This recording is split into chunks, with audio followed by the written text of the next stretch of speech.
Yeah, man. I call it, I joke around all the time. I call it dystopian ease. This is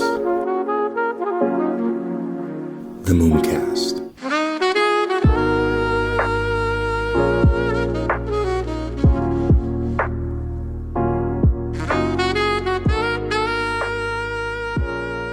See you, Space Cowboy. You can see me, right? I sure can, and I can hear you. Yeah. Nice, man. Nice. Yeah, I've been experimenting with this new setup, and it's interesting because the way it's designed, like I need to look into the camera, but actually I can only see you on my laptop. So if I look down, I started doing a bunch of podcasts and radio show appearances, which I don't know why we call it radio anymore because they always have a video portion to it. I don't know, like a year and a half ago. And ever since then, every time I'm watching like the news on TV and realizing that the person is talking to someone, but staring into a camera and, not really looking at that person, I'm just like, how do they do this all day, man? It's tough.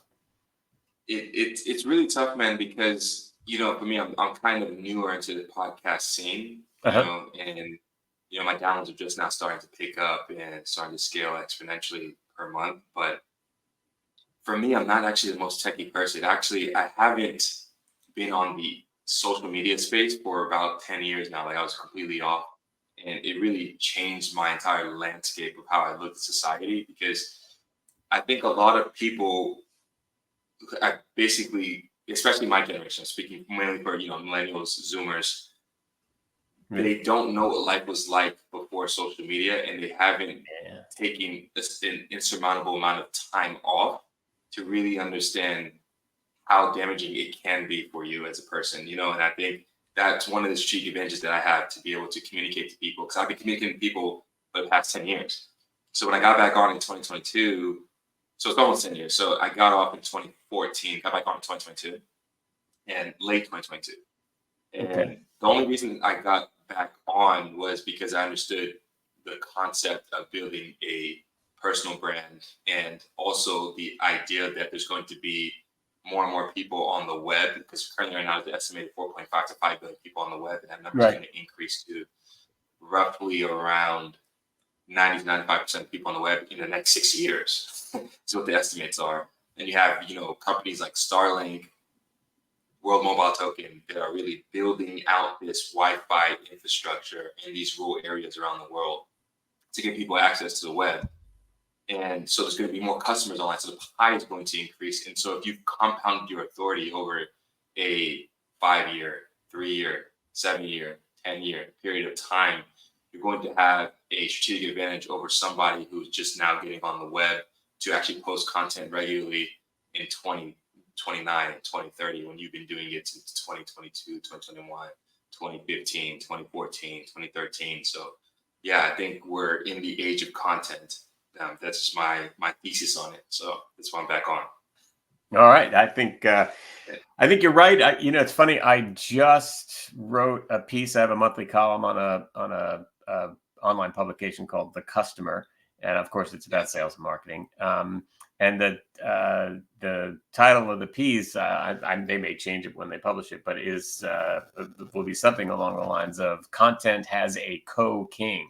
Because for a long time, that was the saying: "Content is king." And while I think that's still true, I think there's a lot to be said about how much content there is out there these days, how much of it's being published every day, and why it's so critical that you need to flip sort of your expectations for how much work you have to put into creating content versus how much work you have to put into promoting that content, basically marketing your marketing and sort of what that means for the quality of your content and a handful of other things. So I'm glad you mentioned that.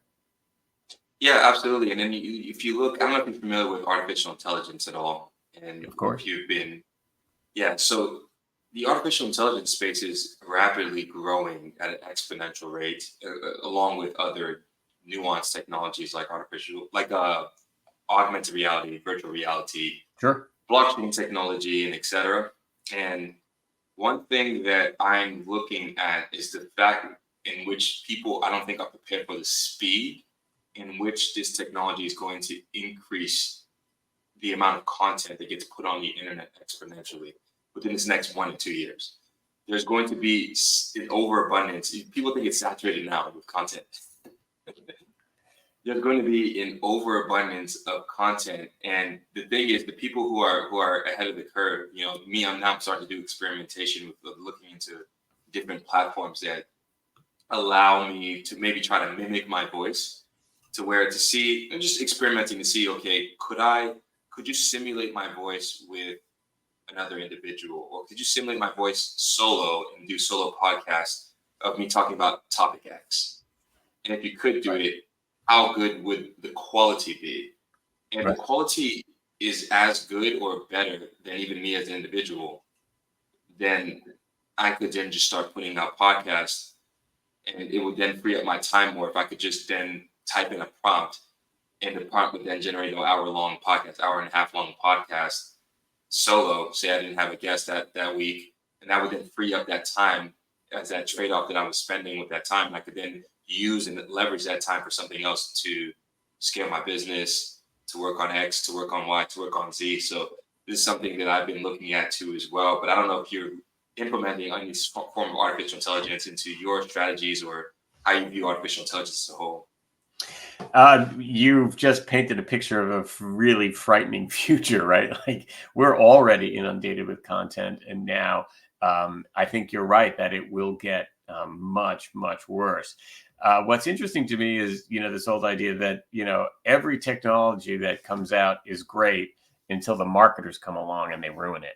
And, I can see that kind of happening with this in that the AI really can free you up to do other things. But unless you're using it thoughtfully and carefully, there are a bunch of pitfalls. One of which is you're just going to be putting out subpar content. It's just not going to be strong enough. It's not going to be different enough.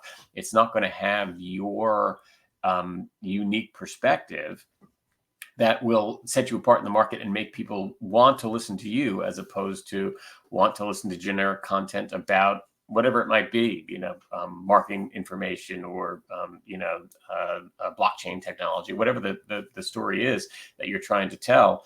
There's got to be more to it than, not more to it, but there has to be something that differentiates you from everyone else who is going after that same audience. And I think that the AI technologies as we have them now, and what they cost and how they're implemented, make that very difficult. I think it's much more interesting, or will get much more interesting, when you're able to afford an AI engine that can go through all of your past writings and come up with, or I shouldn't say writings, whatever, videos, recordings, everything that you've done on blockchain technology, let's say, and put together that hour-long podcast about one aspect of it. Then there seems to me that there's a much greater chance that it's going to reflect who you are and your perspective, and really appeal to your fans. That's an exciting possibility, but yeah, I'm dreading this idea that we're going to have 10x or 100x more just generic content to wade through in the next year and a half. That's brutal. Yeah, man. It's absolutely crazy the way the world is shifting. And for me, I ask the question. I sit back sometimes and think, okay, do people care, or do they just want the information? And that's something I guess we're going to have to sit back and watch to find out where the market is actually. Because when I go on the internet, how I use the internet is I go on to find information. And so, do I care if it's an AI that's talking to me, or if it's like somebody that's professional, or if it's somebody that's been able to compile the data sets that we've had from the beginning of mankind and make a cohesive compilation of information that is conducive to what exactly it is I'm looking for? Or should I be looking then for that human element, that connection element, to also take into account as well, and do a comparison between the two? I'm not entirely sure, but if the information is accurate enough, then isn't that all that really matters? I don't know. I don't know how you view it.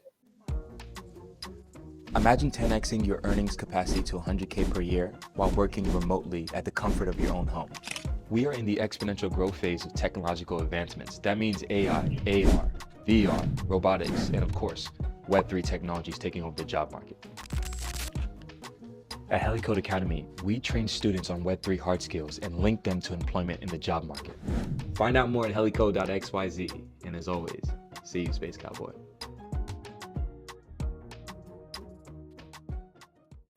Well, I think there are a couple of aspects of that are worth talking about.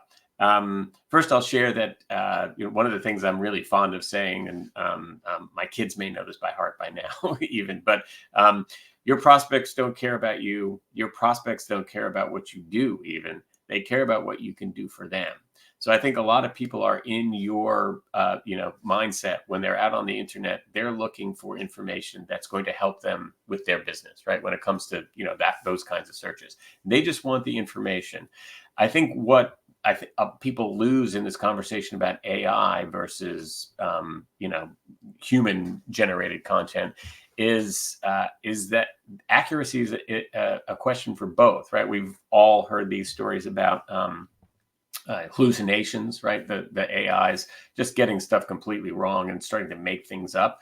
And we also know that there are people out there who don't necessarily know as much as they're purporting to know, right? Or who just make mistakes. And you're relying on the AI engine, which I think is not quite there, although it's getting a lot better, versus a human engine, I'll call it, that can have its own blips as well, or different qualities. So I think that's one thing that maybe there isn't a difference. You just have to learn to trust your source. And I'm not sure that there's a way to vet AI in quite the same way that you can look at a person's LinkedIn profile and get a sense of what their experience and knowledge is likely to be based on that experience. The other thing I'll point out is it isn't always just about the facts, right? Like, and this isn't necessarily applicable to business directly, but I used to read a newspaper that had 3 different movie critics, and I would read them, and there was one critic who just got me, or we just had similar sensibilities. So I would read her movie reviews and be like, yeah, she liked that, I'm gonna like it. She didn't like that, I'm not gonna like it. And the other 2 were more hit and miss, right? Like I didn't always know that I was going to react the same way to a movie that I went to see that they did. So I think that people look for that. Is this a person who shares my perspective, who shares my values, who is going to be aligned with what I'm really trying to do? And a lot of that is sort of subtle, that an X factor, I guess you could say. And I think that factors in as well. It's not just the facts, although sometimes that weighs in. If there's something that you're buying a product and it's based on certain specs and it either hits the specs or it doesn't, that's all you need, just the facts.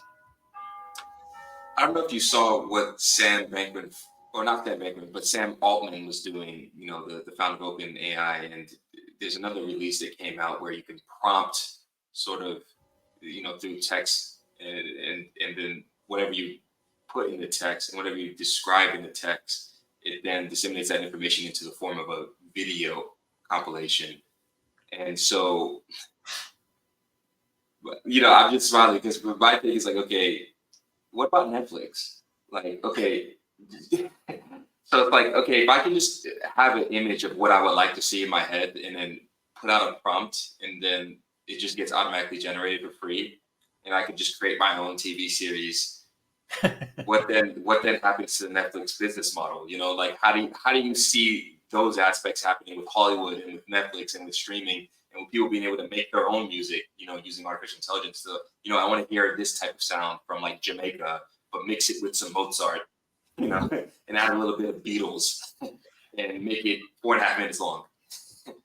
Yeah, I don't know. At some point, I'm not sure what the metaphor here is, but it just all starts feeding on itself, right? Like it is called generative AI, right? So it is generating new ideas based on the ideas it's created. But gosh, I don't know, go back to movies. There was no Quentin Tarantino before there was Quentin Tarantino, right? Like that was, his movies, his early movies were just mind blowing to a lot of people who were into film because they played with genres or conventions and cross genres and had homages to, old, like it was just a crazy thing that I can't imagine a computer would have been able to come up with or would have been able to come up with and make art out of as he did. So I don't know. It's an interesting idea whether AI will get to a point where it can be generative on such a high level. At this point, I think it's just putting facts together and kind of taking making a best of collection as opposed to making something completely new. I'm sure people would argue that point, but. How long have you been in business? I have been in business for 28 years. Man, so you've been in business basically as long as I've been alive.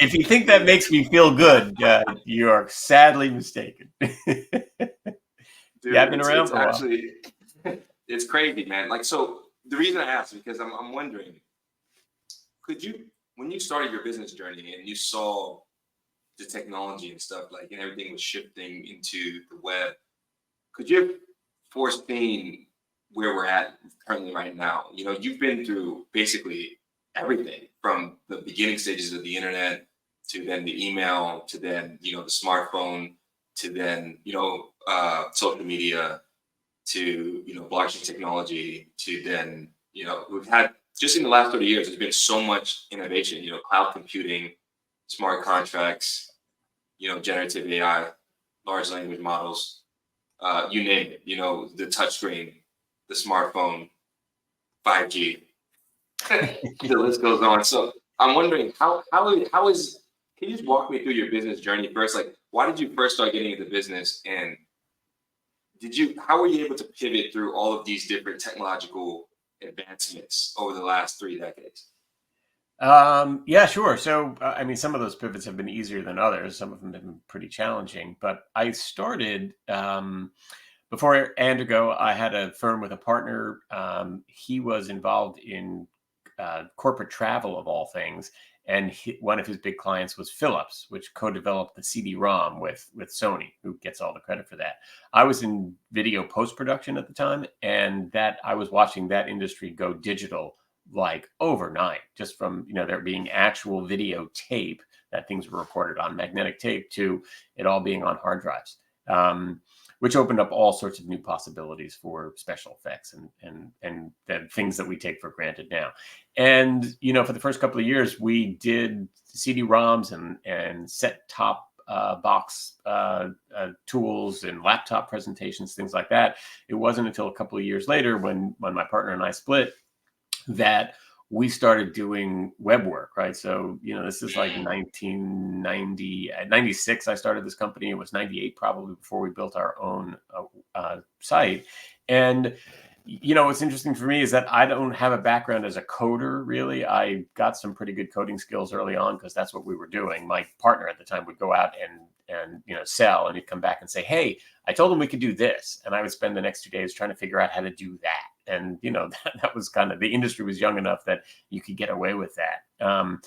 When we started building websites, what was interesting is that my perspective as a marketer, as a word guy, as someone who wanted to tell a story and there was a message underneath that, is what came to the fore for us and what kind of differentiated us from a lot of our competitors, because we weren't just design driven and we weren't just technology driven. We had this message at the core. And so things really kicked off for us in, I guess, the very late 90s or early 2000s, when Google reacted to all the black hat SEO that was happening, where it was like white text on a white background. Like you've probably heard about all that stuff, even if you didn't experience it. And we like all of a sudden, what was on the page, the actual content, became important, and that's when things really clicked for us, and we took off. So, some of those changes sort of played into our strengths. Others have been a little bit more difficult. There's a lot of competition for us globally, and a lot of folks who work for $15 an hour that I just can't compete with. Do have some nearshore folks and some offshore folks, but we're largely in the US, and that's that can be a challenge as well. But the technology changes, for us, because we work mostly with small B2B businesses. It's not always about the bleeding edge. It's about us helping them understand, hey, this is coming. It's not quite there for you yet. Yeah, there's some people out there on the ends of the spectrum who are, on the fringes, who are using this, but when it matures, it's going to be a big part of your business. And I think that's kind of where we are with AI right now. We're using it, but very cautiously. We don't want to be on the wrong side of copyright issues. We don't want to be on the wrong side of factual errors. We want to make sure that we're using it well and that we have full confidence in anything that we're going to do for our clients. It doesn't mean that we aren't using it in very simple ways to generate images ideas or even story ideas for content marketing programs, but we're not using it in the way you described earlier, like, hey, I'm going to write this prompt and it's going to spit out an hour and a half long piece of content for us. I hope we'll get there. I hope we'll be able to do it in a way that is really useful. But we're, because of our clientele and probably because of my just nature, we're a little bit more cautious about how we use any new technology like that. Is your clientele, are they older type of generation? Is it more what's the cohort? Is it actors? Is it boomers? Are you dealing with millennials? It's a mix. We have clients in their 20s to all the way up to clients in their 70s. So I would say that it's sort of a bell curve, and most of them are probably 30s, 40s, 50s. And so we're almost always being brought in by an experienced marketing manager or marketing officer, depending on the size of the company. And they, tend to be not in their 20s. And it's more often that they are in their 30s and 40s. So it's all over the map. What's your main value proposition in niche? What's our main value proposition in niche? I think the content focus of what we do is a huge differentiator for us on the web development side, right? So there's two parts to our business. We do web development work and we do this content marketing work. And on the content marketing side, I'm not sure that there is as easily definable a differentiator. We work a lot with mission-driven businesses. So B Corps and folks like that, folks who are trying to make the world a better place or make their industry a better place. But on the web development side, it's that more message focused approach that, a lot of web development shops are very much either tech specialists or they're very design forward. And we try and balance those two elements out. Yeah. So on the content, are you guys focused mainly? Is it blogs, or are you guys doing stuff on social media, or walk me through that? The answer is yes. It's all those things. It really depends on the client, what their message is, who their audience is, and how we're going to connect with those folks. So for us, social media is absolutely a part of the mix. As much as we're a web development, focused shop, when it comes to content, we're the first to say, hey, a website on its own is nothing more than a very expensive business card, right? It's just not going to do the job for you. People aren't magically going to find it.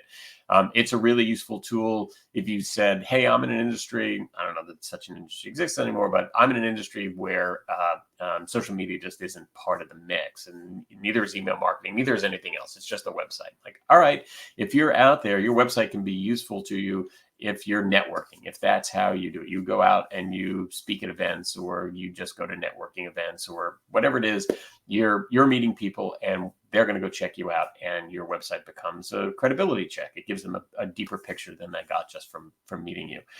For everyone else, those of, in the rest of the world where email and social are a big part of the marketing mix, The website is something you own. It doesn't matter if things go haywire on your platform of choice, as anyone who, really relied on Twitter for their marketing experience over the last couple of years. You own it, you control it, and your goal should be to drive people there to get even more in-depth materials and information from you. You've got to tease that out. You've got to offer real value in your other channels, whether that's email marketing or social media, or they all have to work together. So the kind of content we create really depends on who the audience is and where we can reach them. But it's typically going to include at least 3 of those things that we were just talking about.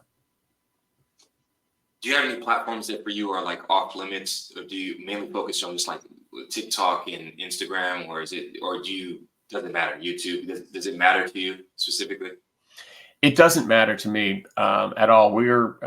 I'm posting things for Andigo right now on post.news, which is a platform where I have to say we're not getting a whole lot of traction. I don't see a lot of activity or engagement even for others. But it sort of looked like it might be the next Twitter, when Twitter was really at the height of its self-combustion there.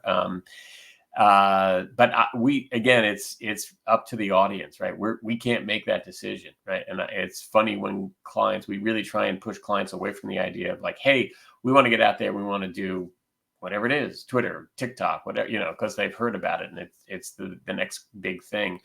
Is that where your audience is? Is that where your audience is and looking for information from you? If so, great. If not, then we have to find out what platform that's going to be. And of course, it factors in, if you're not comfortable creating the kind of content that people expect on TikTok, then don't go there, even if that's where your audience is. You need to find them somewhere else, or you need to hire someone, bring someone onto your team who can create that content for you. So a lot of factors go in, but it's really not our decision.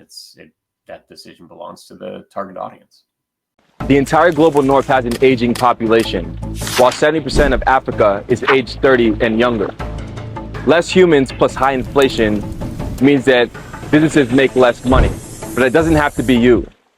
Helicode is your one-stop shop for cheap, affordable, and most importantly, quality Web3 labor. Find out more at helicode.xyz, and as always, see you, Space Cowboy.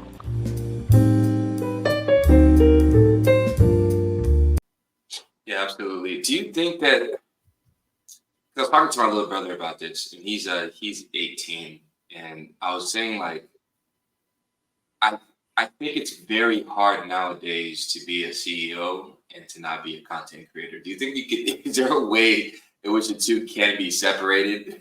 The way things are going now, because I never wanted to be on the internet, and I kind of was forced to because of the market. Right. What's your thoughts on that? Yeah, that's a question that we're answering every day, because CEOs, the bigger the company gets, the more direction the CEO is going to be pulled, and the less time they're going to have to share the really valuable knowledge and skills they have with an audience. So frequently, that's why an organization like ours is brought in to try and help. What can we do to help them get the message out without having to invest a lot of time? So to answer your question, I do think that it is critical for senior management to have a voice and a face for part of the company. Depending on, when a company gets to a certain size, then there's a brand there that really resonates with the public, and that's just the way it goes. But that tends to be more B2C. B2B, there still has to be that sort of public face, someone who is really leading the charge. And that's where folks like us come in, and rather than putting them through all sorts of time-consuming efforts to get their words on paper, or create a script, or whatever the case may be, we're going to use interviewing techniques, or just other tools, so that we can, in a very short amount of their time, get the raw material we need to create a series of content elements that can be, blog posts or long form pieces or slide decks, whatever the case may be, and have those be out there and have that be under their name. So it's sort of a kind of ghostwriting, but I think it really is critical for senior level folks to take part in this and to be out there and be seen. Yeah, I find it super interesting, the era that we're in, because I think more so from the research that I've done, maybe you can correct me on this, but back in the day, things were more so the business being the brand and the CEO behind the business. And I think now we're in this era where the CEO has to be in front of the business and people are buying him as opposed to the actual brand itself. And people want to know what the CEOs are doing. I mean, you see Elon doing podcast runs, and you see Zook, on podcasts and showing what he's doing, and his MMA stuff, and all these different types of stuff that people just want to see. They want to see sort of like a personal journey and stop kind of hiding behind the scenes. So my thing is, can the businesses that are starting out today survive without the CEO being at the forefront in terms of putting out content? Can the CEO be replaced, or is it something that has to be strategically thought about at the beginning stages of the content strategy? I think if you're starting out and you're going to grow a business, you can go in whatever direction makes sense for the personalities involved, both the brand personality of this company and the personality of senior management folks. If you're an established company that already has a presence, then I think you're right, what you said there at the end about needing to factor in what direction you're going to go, factor that into your brand, your content marketing strategy. And, there's a full gamut there that you can run, and it'll work any way you want it to if you're good at it, right? And if it makes sense. This is an era of celebrity CEOs, so I think there is an expectation that you're going to be out there. And people they love a story, and whether there's controversy or it's just someone who is rock steady or is known to be a great innovator, whatever the case may be, people love that story. Being able to put a face with a brand that they're buying from. It's part of the reason they fall for a brand. Become huge fans. Along with the product has to be there as well. But I don't think it's necessarily a requirement. You probably are swimming against the tide a little bit if you're not going to go in that direction. But certainly, if you say, "Hey, it's all about this product. I don't want it to be anything about personalities," people are going to love this product and have go with your convictions and go in that direction. Do you think the product matters as much as it used to? I mean, okay, so I have a crazy theory, right? Where you might, please feel free to combat me on this, but I have this sort of 90-10 rule where it's 90% brand and 10% product. And the reason I say this is because I look at, for instance, like British American Tobacco, right? They're worth around $70 billion. And quite frankly, they sell, for lack of a better term, a shitty product, sell cigarettes, sell cancer sticks to people. People keep buying it because they branded it and marketed it as something that's cool and sociable, right? So if you look at Coca-Cola, Coca-Cola is not a great drink to really drink, or you look at what Logan Paul's doing with Prime, right? He's leveraging that brand recognition that he's built over the course of time for himself to sell Prime drinks to kids, and they're really crappy drinks. Kids should be actually drinking like freshly squeezed orange juice or water, And so my question to you is, does the product matter as much as we think it does, or is 90% of what I'm thinking in my theory just driven through the brand and brand recognition and what people feel comfortable with? I think it depends on a couple of things. One, on how we're going to define product quality, right? So to counter what you said, in the supermarket world, there's been a huge increase in the popularity and sales of store brand stuff, what we used to think of as generic, but now Whole Foods has their own brand, and Stop and Shop has their own brand, and a lot of times they're really good. Stop and Shop, I think, or Hannaford, a lot of these supermarkets have two house brands. One is their main house brand, and the other is the organic or all natural or whatever the case may be, and they are selling much better than they ever used to. Right, when I was a kid, that my mother never bought the off-brand stuff. It was always, you wanted to trust the food that you were feeding your family.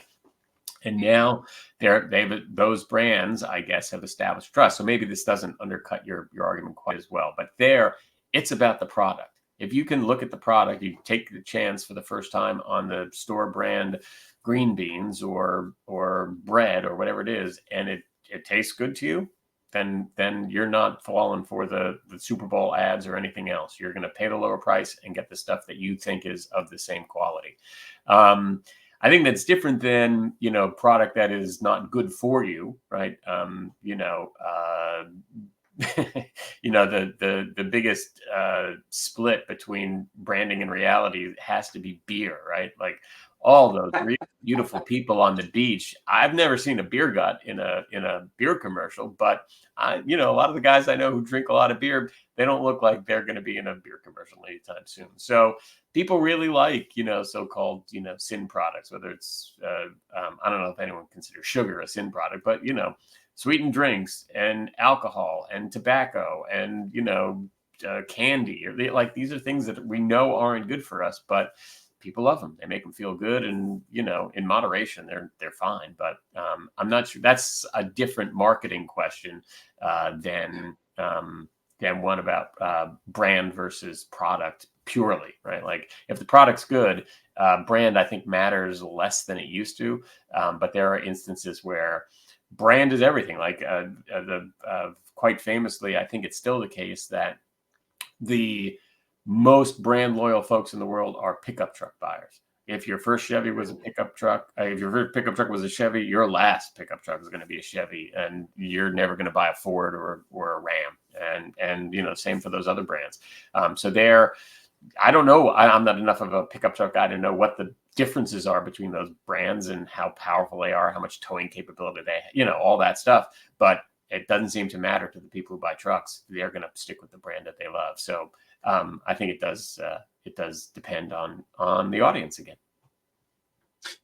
Yeah, it is interesting, because it's subjective, obviously, to say what's a crappy product or not. But I just see, for instance, like there's just another company. I don't know if you've heard of it, that's coming on the scene called Liquid Death. I don't know if you've heard of them. I have, yeah. That's a great brand name. I mean, it's kind of crazy. I mean, it's just water, man. It's just water. Yeah. Like, this is what, like, I start to then theorize, like, okay, if I can just come up with something that's cool, edgy, that makes people feel something, then I can just repurpose the same thing that the guy across the street is selling, but slap on a different brand name and sell way more product than he does, because I've made it cool. I've made it sociable. I've made it interesting. I've made it provocative enough. Yeah. No, you're absolutely right. That is the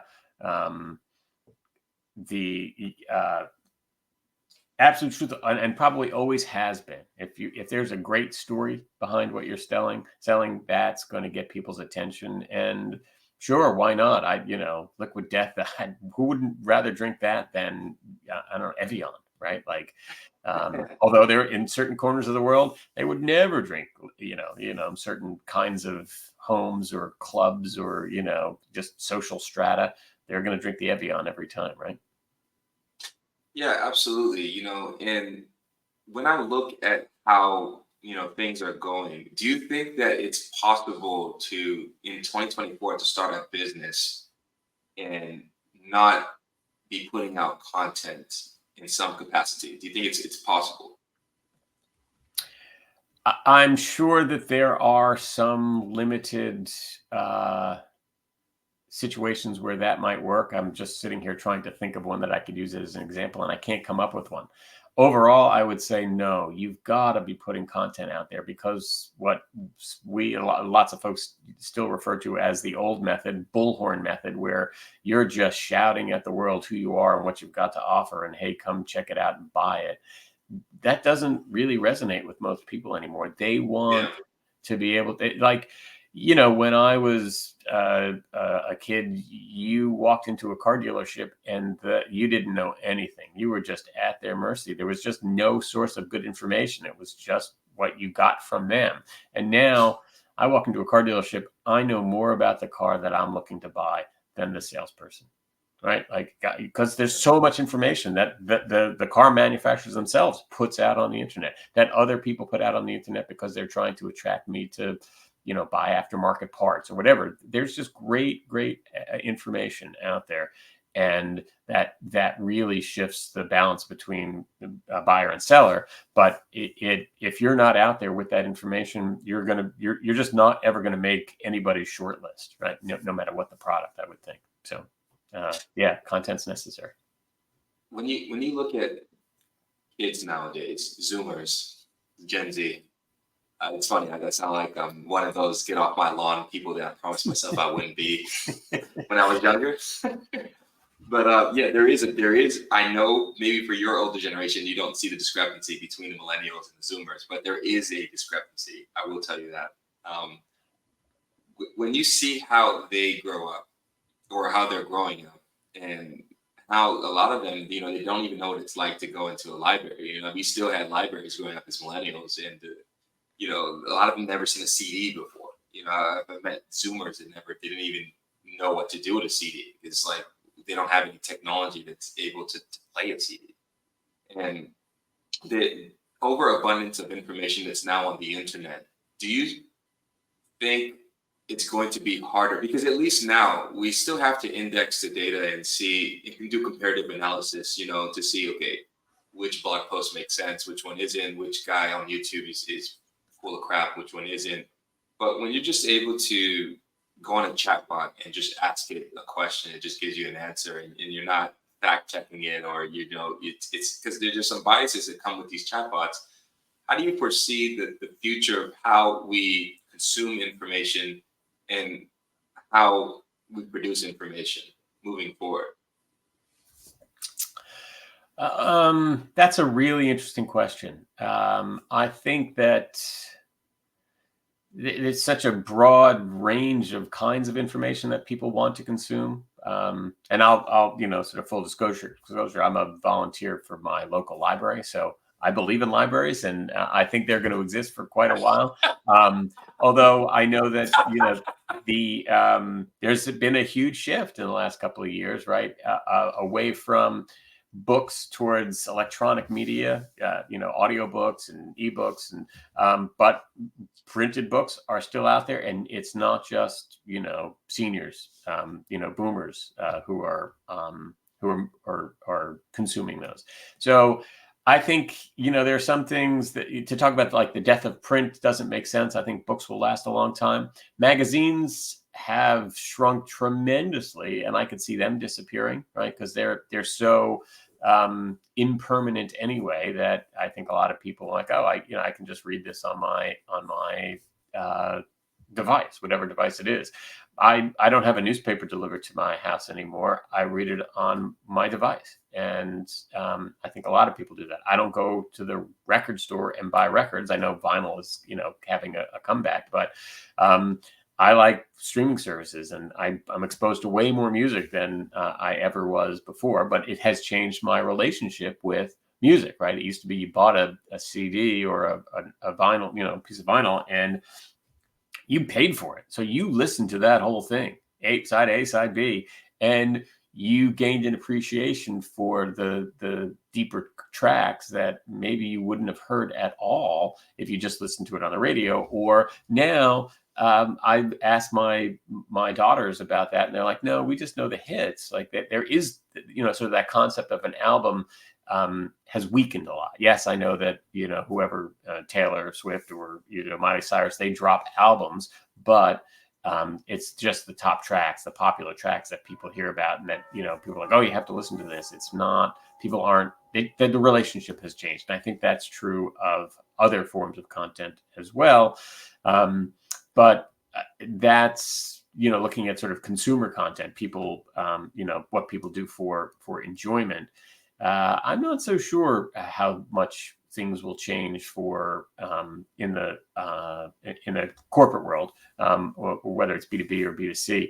You still have to put that information out there, and there's always going to be a fight between, hey, we want to get this out there as inexpensively as possible to as many potential clients, customers as possible, versus we want to make this really special. So, sometimes you'll get something in the mail as a very elaborate, long, big, very expensive produced, very expensive to mail piece, because they want your business, right? They want to be your, financial advisor for the rest of your life. So, that's worth gazillions of dollars to them. So spending $10 to print something and mail it, that's worthwhile to them. Hey bro, I'm just trolling is something that will not just challenge your perspective, but also touch your heart and soul. It's a book that defies convention, blending art and literature into a thought-provoking masterpiece. A reflective piece of provocative art that tackles societal constructs from angles you've never considered. Hey bro, I'm just trolling delves into the very essence of our existence. It questions the technology that surrounds us, challenges our notions of beauty, stares unflinchingly into the eyes of death, and questions the boundaries of freedom. It scrutinized the educational system that molds our very future. This book is a journey, an exploration of shared human experience, and it's a work of art that refuses to be confined by tradition. It's a canvas painted with words, a melody of thought, and a testament to the power of creativity in a world dominated by algorithms and data. Visit moonboycapitalventures.com and get your hands on Hey Bro, I'm Just Trolling today. It's not just a book, it's a movement. Now let's jump back into the show. The landscape of corporate, maybe I'm in a bubble. I don't know. Like you can challenge me on this, but I do see it shifting because the millennials are getting in. People like me, creating businesses, and most of us we prefer remote teams and being in a remote type of lifestyle. I think a lot of us just like that flexibility. So do you think corporate, how it is currently, is going to have a dramatic change within the next 20 years, 15 years, as the millennials continue to take over the business side of things and introducing more corporate with the internet, synergizing with that? Yeah, I mean, I think that that has happened to a large extent, and the pace at which it's happening will continue to increase. That's clear because I think there are already a lot of digital natives, people who grew up with this and only knowing this. They're already running important parts of businesses, small businesses, large businesses, corporations. And I think that it will become even more. I don't know. The web might change radically as things become more a part of everyday life, right? Like you don't have to go to the web to figure something out. It's just sort of there as more things like wearables are developed, and the content and information is embedded into our lives in different ways. I'm not ready to say we're going to have implants in our corneas or anything, but I'm sure that someone's working on that now, right? Like just look I have an interesting theory about this. Yeah. So there's that natural progression is going to continue because people are the people in charge don't know any other way. Like, hey, of course we're going to do it this way. Why would we print this out?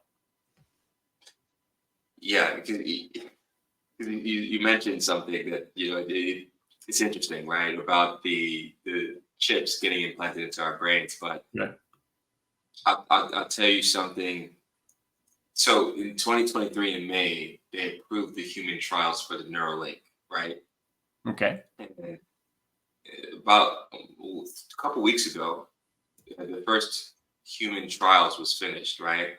So I haven't followed up yet to see the full extent of the results, but I heard from what I was reading that they were really good, right, with Elon Musk's Neuralink. So here's my thing, right? If we find that these Neuralink chips that are being implemented into people's brains at the human level are able to increase and optimize the neurons to an extent that we would never be able to do as humans to solve real issues and eventually be able to maybe scale our intellect, right? Then that means someone would then have a competitive advantage in terms of the landscape of intellect, in society, right? So if somebody's able to have a Neuralink and then now be able to study faster, retain information, gain information quicker, and have a strategic advantage on you, well, then you're maybe then going to be more inclined to also then get the Neuralink. It's going to create this competitive landscape within the job landscape of intellect. This is just my theory of how this is going to go. It's the same as like if you didn't have a smartphone today, then like, what are you doing? Because you can easily access all the information online on your smartphone with Wi-Fi wherever you want on the go. So you just have less of an advantage than someone who does. You're still using a map when someone else is using Google Maps on their phone to go to a city that they don't know where anything is. So there's just certain advantages that you have with the smartphone. So do you see a point in time where we get to that? I mean, I think it's coming sooner than people think, of where people are competing for intellect and leveraging the Neuralink as a form of strategic advantage to have a one up on somebody in the labor market or in the business market. I think that already exists, quite honestly, and it has for forever. If you're fortunate enough to be born into a wealthy family versus a poor family, and you get to go to better public schools or even private school if your family's that wealthy, well, you've got a huge advantage over other people who are trying to get the same jobs as you are. In fact, they may not even have a legitimate shot at a job, right? There are certain firms in this country in certain industries that only recruit from Ivy League and similar schools, right? Like you're not getting a job offer from them if you went to some small high school in a rural part of, somewhere in the middle of the country, right? I think what you're talking about does accelerate that, and does have, the possibility of creating more divide between the haves and the have-nots. It could also be a leveler, depending on how available and inexpensive the technology is. In the beginning, as technology is always expensive when it first comes out. So I would say that it could go either way. As with most things, it almost always favors those who already have means and power and connections. But I'm not sure. It might be a change in the speed, but it's not a change in the direction of what's already happening. Yeah, it's one of those things that I'm a little bit frightened about. I actually did a podcast with an AI expert about this recently, and some of the stuff that he was telling me is extremely frightening because he's been working in the industry for, I think, about 5 years now. And I remember him telling me offline about this story. I think it was either Meta or Google that they're only releasing about 10% of what the capacity of what the artificial intelligence can actually do, because they've run experiments in the past where, the AI ended up building its entire digital economy by itself, so it was running autonomously, and then it got to a point where they tried to tell it to do something and it didn't listen, and then they turned it off. And then it bypassed them turning it off by reaching the satellites.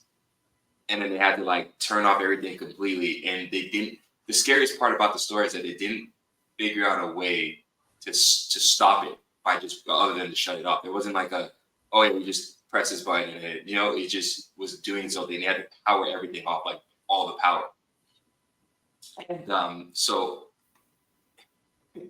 I don't want to get into these theoretical sort of iRobot type of mentalities where the AI reaches some form of singularity and it has one and becomes sentient and all these different types of things. But I feel like we're getting to that. Do you think that we're getting close to where I don't know if you'll be around? Unfortunately, maybe for you, I don't know. but I'm still going to be alive. So I'm just trying to figure out. What do you think what the landscape of society is going to look like in these next 5 years, maybe even 2-3 years, because of the rapid exponential growth phase that we're in technological advancements? Yeah, not to get too far off topic here, but the next 5 years, the direction, trajectory, dangerousness of the world will have far less to do with technology than it will with just how people are going to treat each other. I mean, just look at what is happening all around the world and the complete lack of respect for people who are other, the complete lack of respect for people who disagree with you, the complete lack of empathy for, live and let live, or, do unto others. It's just, that's what's really frightening. Technology certainly plays a role in that. And, in terms of, and both good and bad, like technology is just a tool. So it allows people who are fighting against this to organize in ways that maybe they couldn't in, really repressive societies, but it also allows for surveillance and misinformation and disinformation. So I think that's really the dystopian issue we have to face in the next 5 or so years, not what AI is likely to do. I'm look, it's possible that, that iRobot kind of situation comes to pass, and we're all, wind up chained in a basement, subservient to our AI overlords. I hope it doesn't come to that. I hope it doesn't come to that while I'm still alive. But I think, AI, to me, from a business perspective, it isn't, it gets more back to the idea of, you were talking about implants and neural nets and things, where I don't think I'm going to lose my job to an AI bot. I'm going to lose my job to someone else just like me who has figured out how to use AI better than I have. So that seems to me the much more likely route. So yeah, man, I call it, I joke around all the time. I call it dystopian ease, and this is kind of what I kind of call this type of talk, But I do see. You're right. The technology itself is an amplifier for what people actually want to be and how they actually want to portray what they actually are. I think it's just an amplifier, like with anything. Same with money. And I also do think the landscape of money is going to change very soon too, as well. And that's why I'm in the Web3 space. I'm a big proponent of Bitcoin and decentralized technologies and decentralized applications, because the ideal. Because you could correct me if I'm wrong here, but I was never a huge fan of Marxism, right? And the entire landscape of like socialism and stuff. And I believe more in in capitalistic society, because I think the true ideation of capitalism was designed so that it was supposed to make everything cheaper, right? Because if you think about it, there's supposed to be a finite supply of the medium of exchange, right? Which was supposed to be, this form of money that they created, where they just keep printing more. And then it forced me to become a professional risk taker. I had to take a lot of risk growing up. I joined the army, took risk. I invested a lot of my hard-earned money into the stock market, then into the cryptocurrency market. I just had to continue to take risks. We started businesses, very, very risky businesses. And it forced me to become a professional risk taker to outpace this rate of printing they're doing, which is sort of taking away a percentage of my wealth every single year. So if this element, this aspect didn't exist in my ideology, then everything would become cheaper, because there'd be, if I had a business and I was alone with the business, well, someone else would see it that's profitable, and then they would start a business, and another would start a business. So the amount of supply of businesses in that same niche would increase, but the supply cap of the money would stay the same. So that would force everybody then to lower then their prices, to sort of making that competitive pricing, and things would actually supposed to get cheaper over the course of time. And I don't know what you think about this theory, but this is just kind of how I kind of see it. I minored in economics in college, but you're way beyond my level of understanding, and I just don't know that I could really speak intelligently about macroeconomic trends and where they're likely to go. But I also sorry to cut this really fantastic conversation short, but I've got to jump off here in the next couple of minutes. So I don't know if there was any idea you wanted to wrap up with, but thank you for the opportunity. It's been really fascinating and such a far-ranging conversation. No, man. Yeah, no, thank you. I appreciate you coming on, man. And yeah, we got to do this again another time, man. I don't want to take too much more of your time, but yeah, we were definitely maybe getting a little bit, I like to go all over the place and just talk and have great conversation, man. So it's been great. We definitely got to do it again sometime for sure. Absolutely. Really nice to join you today, and I love the idea of talking widely because it's so many of these things are related, and it's I think it's important to recognize that and try and tease out the ways that they're related and how we can take a little bit more control of how they affect us. Absolutely. Where can people find you on the internet before you go?